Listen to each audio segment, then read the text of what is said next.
भगवान, मैं तो आपको समझने की कोशिश में थक गया, कुछ समझ में नहीं आता, अब क्या करूं? रूपचंद, तुमसे कहा किसने कि मुझे समझो?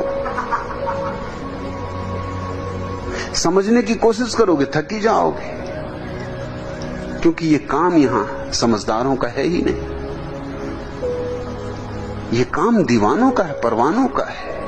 ये बस्ती मस्तों की है। यहां कोई पंडित बनाने को थोड़ी मैं बैठा हूं। और तुम क्या समझोगे? अभी तुम पहले से काफी समझे बैठे होगे, उसी में तालमेल बिठा रहे होगे, उसी में जुगाड़ बिठा रहे होगे। ऐसा तो आदमी खोजना मुश्किल है जो पहले से समझे ना बैठा हो। बस वहीं से अड़चन शुरू हो जाती। अज्ञानी को समझाना कठिन नहीं है, ज्ञानी को समझाना मुश्किल हो जाता। तुम ज्ञानी मालूम पड़ते हो, तुम छुपे रुस्तम हो, छिपे पंडित। अरे चंदूलाल,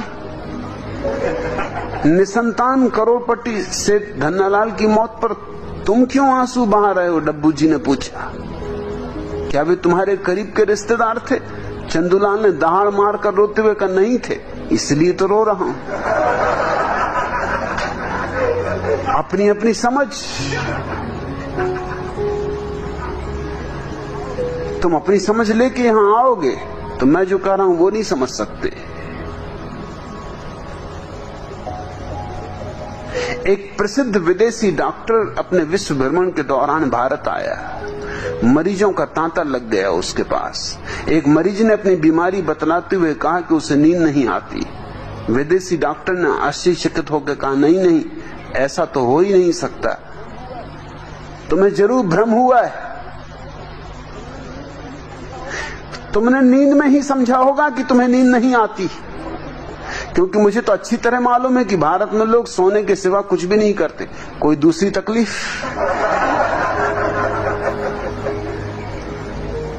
पहले से अगर तय करके आया है आदमी तो वो ये मानेगा ही नहीं, ये बीमारी तुम्हें हो सकती, असंभव।